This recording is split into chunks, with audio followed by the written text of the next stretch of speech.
राधा स्वामी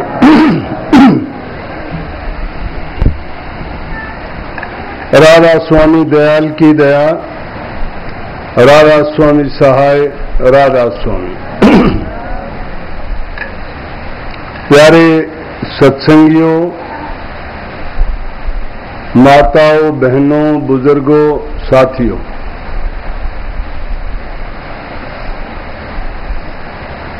गर्मी का समय है, इसलिए सत्संग का टाइम भी आपको पहले बताया था कि 9 बजे शुरू होगा, परंतु जब संगत का आना देखा गया तो सोचने में मजबूर हुए कि बाद में जो सत्संगी आएंगे तो उनको धोखा लगेगा कि हम इतना प्रयास करके आए भी गर्मी में चलकर सत्संग की छुट्टी हो गई, क्योंकि पिछली बार भी एक बार ऐसा हुआ था।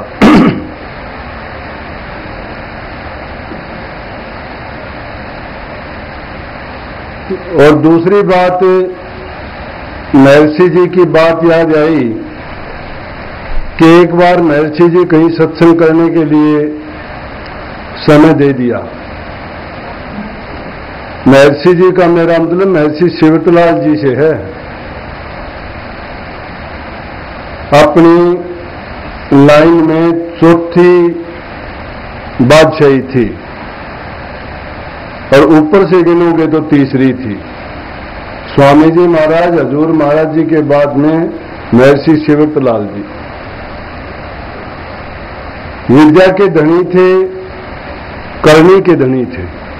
बल्कि जब राधा स्वामी मत में आए, हजूर महाराज जी ने उनको देखते ही कह दिया था कि अब राधा स्वामी मत को फैलाने वाला आ गया है।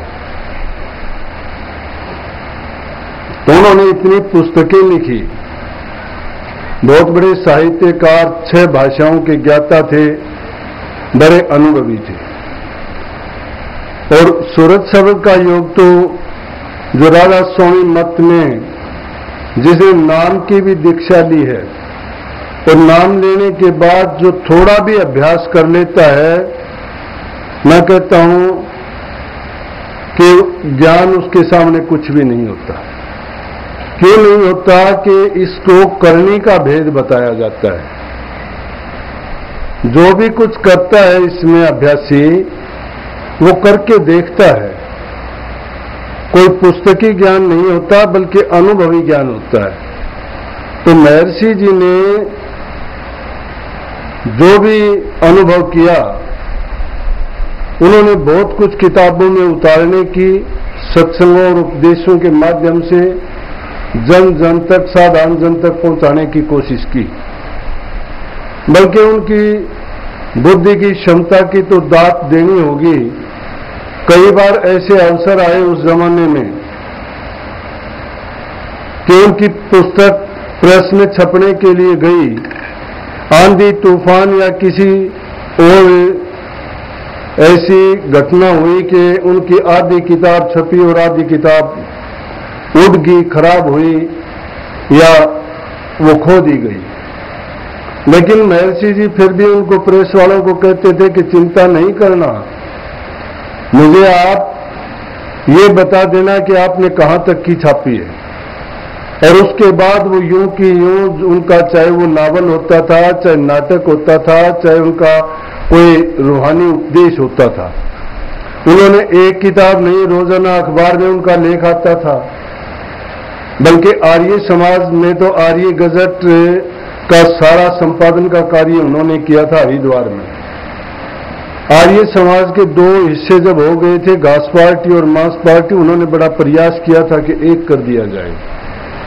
इसीलिए उन्होंने संत मत को और आर्य समाज को एक बताते हुए कहा था कि फर्क कोई भी नहीं है। फर्क इतना है कि राधा स्वामी मत में जो बात कही जाती है उसकी करनी भी करवाई जाती है। फिर सवाल उठता है, कई लोगों ने पूछा कि महर्षि जी आप अलग क्यों हुए राधा सोनमत, आर्य समाज को छोड़ के आप राधा सोनमत में क्यों आए? कहने लगे कि जब आर्य समाज में दूसरे धर्मों की, महापुरुषों की, हमारे अवतारों की या ऋषियों की और महर्षियों की आलोचना होने लगी, वो मुझे अच्छी नहीं लगी।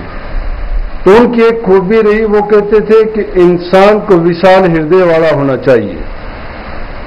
वो कहते थे किसी धर्म में पैदा हो जाना बुरा नहीं है, लेकिन किसी धर्म में मर जाना बुरा है। कहने का मतलब वो इतनी विशालता में गए कि किसी के साथ नफरत, किसी के साथ घृणा, किसी के साथ द्वेष, किसी के साथ आलोचना नहीं करते थे। जिस धर्म, पंथ, मजहब में उनको बुलाया जाता था, आमंत्रित किया जाता था, उनके सब के लिए उनकी मंडन की बात करते, खंडन की बात कभी नहीं करते। तो उनका ये तो कहना ही क्या था कि एक चीज को अगर उठाते थे लिखने के लिए, बोलने के लिए, तो वो इतनी गहराइयों में उतर जाते थे कि कहीं भी उसका अंत नहीं आने देते थे। जिस घटना को भी वो प्रस्तुत करते थे, बल्कि पत्थर को, पेड़ को, दूसरे जीव को, सपने की बात को भी ऐसे प्रकट करके लेखनी में इतना दम था, इस तरह लिखते थे कि पढ़ने वाला जब उनकी कोई किताब शुरू करता है तो उसको बीच में छोड़ने को दिल नहीं करता। शर्त यह है कि पढ़ने वाले के दिल में वो रुचि, प्यास और तड़प होनी चाहिए। सत्संगी में जब तक तड़प नहीं है, किसी चीज को ग्रहण करने के लिए आता नहीं है, तो उसको वो बातें अच्छी नहीं लगती। अब आप लोगों को मैं देखता हूं कि कब से आप इतने धैर्य और शांति के साथ बैठे हुए हो, इसका साफ मतलब है कि आप सच्चे दिल से, श्रद्धा से और प्रेम से कुछ ग्रहण करने के लिए आए हैं। नहीं, कौन इतनी गर्मी में जाना चाहेगा, कौन इतनी भीड़ में धक्का मुक्की में फंसने का प्रयास करेगा। और मैंने तो यही सोचा था कि गर्मी का मौसम है, दिनों में रोजाना संगत ज्यादा जाती है। वकील साहब कहने लगे कि हिसार में सत्संग कर दो। मैंने दो बात सोची कि एक तो संगत कम आएगी कि इतवार का दिन नहीं बताऊंगा, मेरी ये भावना थी। मैंने इतवार का दिन इसलिए नहीं दिया, नहीं तो संगत और ज्यादा आएगी। परंतु जब संगत को आना ही होता है तो तिथि वार, जहां प्रेम फूटता है, तिथि वार समय मुहूर्त नहीं देखते। उनको जिस चीज की जरूरत है, तड़प है, उसको ग्रहण करने के लिए वो हर मुसीबत को पार कर जाएंगे।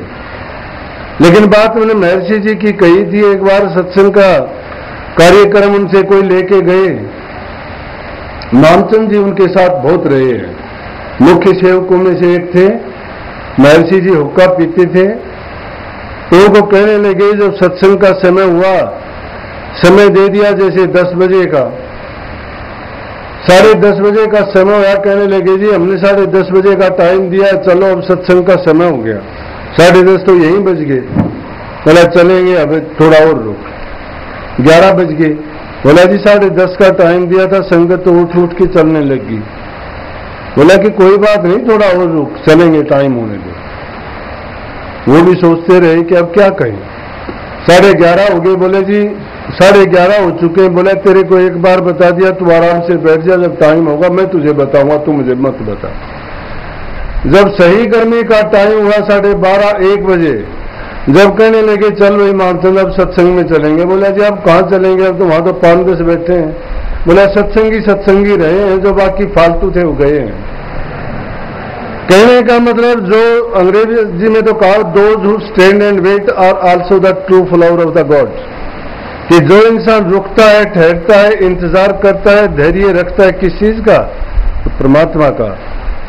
उतावलेपन में कुछ नहीं होता, उतावलेपन की बात नहीं, यहाँ पे धैर्य रखना पड़ता है। हम भी अगर नाम लेके यूं सोचें कि एक दिन में हमें प्रकाश मिल जाएगा, धुन सुन जाएगी, या अंदर के नजारे देख लेंगे, या हमें तीनों कालों का पता लग जाएगा, या हम में सारी सिद्धि शक्ति आ जाएंगी, या जो कुछ हम करना चाहेंगे वो हो जाएगा, एक दिन में नहीं होता। सब कुछ होता है लेकिन धीरे धीरे होता है। करने वाले के दिल में अगर कुछ करने की चेष्टा है और उसके दिल में धैर्य है तो उसके लिए तप भी करना पड़ेगा, त्याग भी करना पड़ेगा और संयम भी रखना पड़ेगा। ये 3 चीज का प्रोसेस है जिसके लिए करनी जिसने करनी है उसको सबसे पहली जरूरत है कि मन के अंदर वो ऐसी चेष्टा पैदा करे कि जिस चीज को हासिल करना चाहता है उसको छोड़ के दूसरी चीज में उसका ध्यान न जाए। हम तो ढुलमुल हमारी नीति होती है, न नीति के पक्के हैं न नियत के सच्चे हैं। अभी इसी बात में संत महापुरुषों ने दूसरों को नहीं समझाया। अब आपको भी मैं यही बात कहता हूं, मैं तो जब खाली वक्त होता है, गुरु महाराज की कृपा है, मुझे सोचने का अवसर मिलता है इन बातों का। मैं महापुरुषों की वाणियों का विश्लेषण भी करता हूं, अंदर अंदर बैठे बैठे जब कोई बात सुनता हूं, चाहे मेरे साथ दूसरे बैठे बात करते हैं, तब भी मुझे कोई आवाज कान में आती है, मैं उसके बारे में फिर सोचता हूं